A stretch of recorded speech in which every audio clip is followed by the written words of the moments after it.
Naana sa ko i-share na verse karon mga igsuon.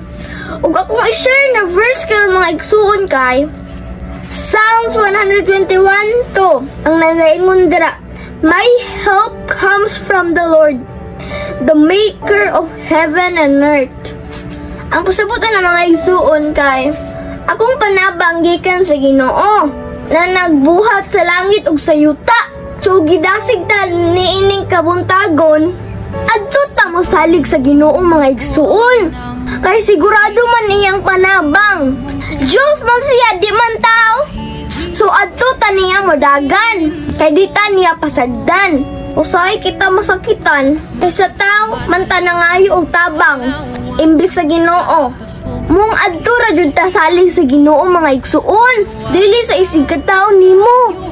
Kay usahay ang tao maayo ra nagsaad pero di mo tuman. Pero ang Ginoo dili mo pakyas. Naay paglaom sa Ginoo. So unsa may gidugayan ninyo? Adto jud ta maudangop sa Ginoo mga igsuon. Kay di jud ta mahutdan kung adto ta niya mudagan. Ug mura to akong i-share na verse karon mga igsuon. Ampo amping abante. To God be all the glory. God bless.